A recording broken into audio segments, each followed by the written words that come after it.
JBN, we keep you informed. Man allegedly beaten by soldiers.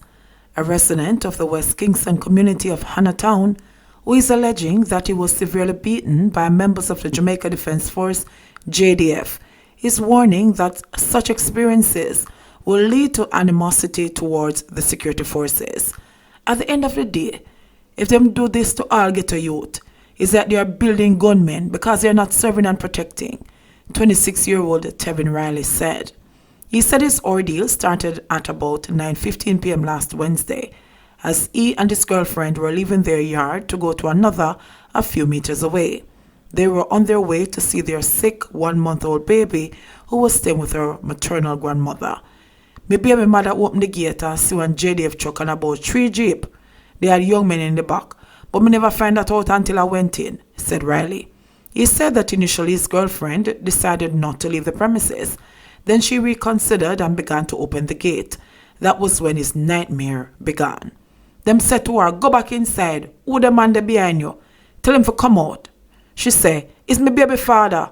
I followed their instruction and come out, said Riley, who added that he had placed a bag with baby items across his body.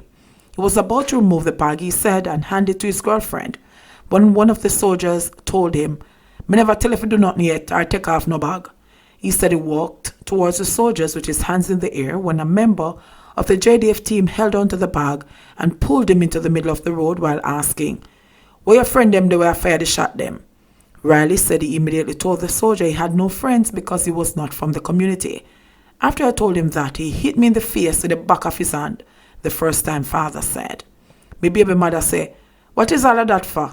Him a gunman," recounted Riley. He said when he told the soldier what was in the bag, one of them told him he did not want to hear, then ordered him to open the bag.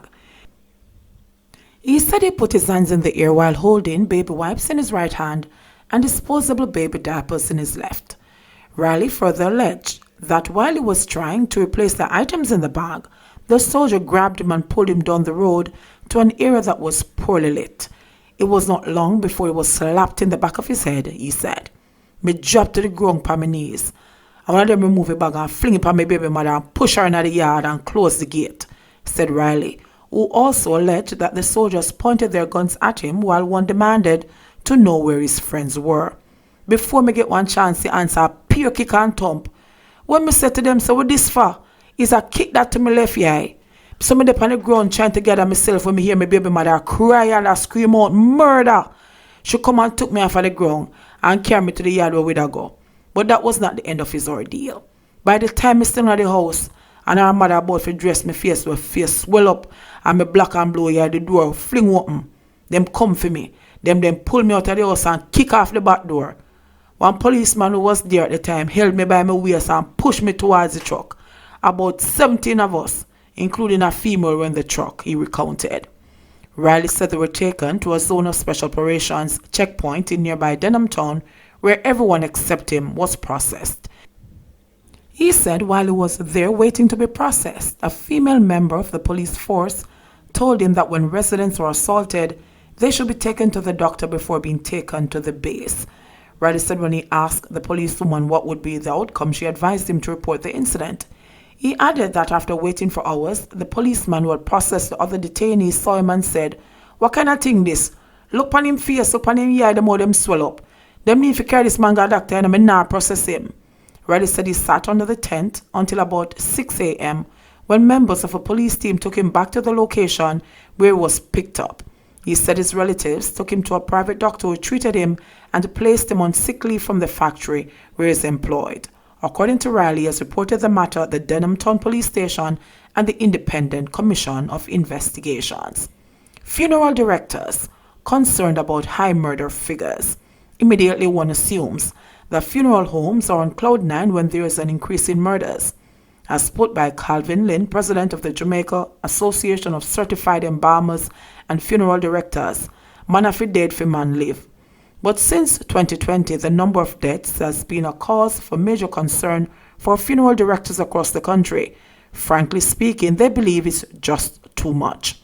We are concerned to an extent because we're not hoping that the murder rate escalates and shoot up to the pinnacle for us to rejoice. No, Lyn exclaimed. We are human beings too. It could happen to any one of us. We have relatives and close friends and so on. Anything can happen to some of our friends too. Currently, the number of murders in 2020 has exceeded 200. As of February 29, there were 233 murders recorded. This is a 10% increase from the corresponding period last year. According to Lyn, had he the power, he would work in tandem with law enforcers to curtail crime. We would work with the police to say what could be done to help minimize crime and violence, Lyn said. Of course, fewer deaths would mean not much business for funeral directors, but that's something they're willing to face. We're in the business, but we're not asking you to die now to come here. We know that when we have a peaceful and proper country, the economy grows, and then all of us are going to benefit. The dead must be buried, and therefore you get business from that. But we are not comfortable with the murder numbers. Contrary to popular belief, funeral homes are not benefiting a great deal financially from the increase in murders. Packages are constantly being adjusted to assist financially strained families. This brings hardship on the families as well, because a lot of families just can't afford it. We have cases where we have to actually assist and reduce the cost, and sometimes waiving the storage to accommodate the families so they can have a decent or respectful funeral, said Patrick Williams, Vice President of the association. Sometimes it's not only about the money, but it's about helping. Families will come and they're really struggling, and we have to nonetheless provide them with a dignified funeral, he added. COVID-19 threat drives demand for cleaning agent, masks, and other supplies. Several Jamaican suppliers of cleaning agents and protective gear are reporting shortages or depleted stock of N95 dust masks as the heightened threat of the global novel coronavirus has caused buyers to be stocking up. It is understood that in recent days, there has been an increased demand for sanitizers and latex gloves too. Antoinette Blake, purchasing officer at Chemical and Construction International 1858 Limited, said her company had seen high demand for cleaning agents. We have received orders we can't even fill. The N95 dust mask, we can't fill those because none is available, Blake said. Sanitizers and cleaning agents, we do manufacture those. We're also running out of raw materials for the sanitizers.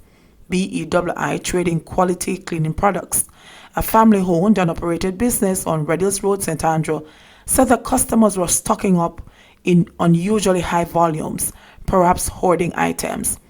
Customers are not buying the regular. They're buying more than what they usually do in case there's a shortage, said Durala Reed of BEWI Trading. They are buying body wash and soap, and there are persons buying alcohol. Despite the increase in demand, BEWI said it had not increased its prices. Minot Equipment and Chemicals Limited has also run out of N95 dust masks. Tamika Notice, company receptionist who commissions all the calls and orders from customers, said that there has been a buying blitz for a range of items. They are vigilant because we're almost out of everything: hand sanitizers, Lysol wipes, Lysol sprays, gloves, and we're out of N95 masks, Notice said. Marwell Trading has also reported that its shelves have been cleaned out in a buying binge amid fears of an outbreak of coronavirus. The company said that there's been a rush on hand sanitizers and gloves, and it was completely out of N95 dust masks. Consumer Affairs Commission CAC Chief Executive Officer Dulcie Allen said that the watchdog had deployed field monitors who would be gauging customer feedback and supply trends on the ground in the coming weeks.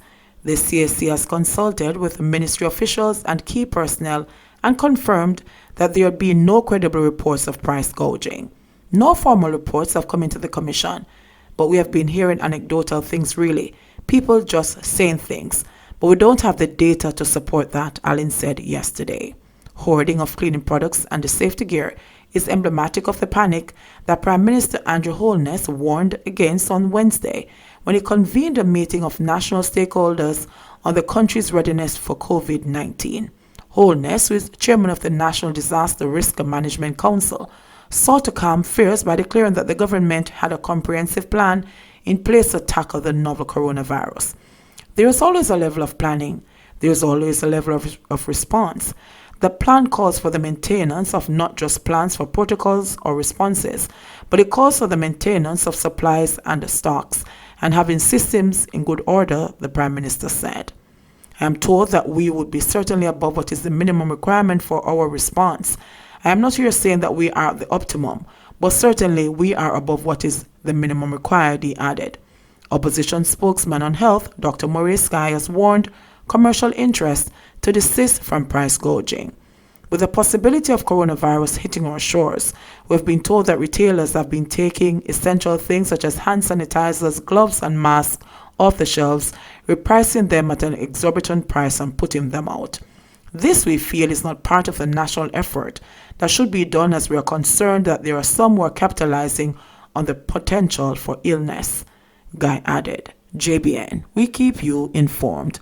Please remember to subscribe, like, share, leave us a comment, and click the notification bell to receive our daily news items.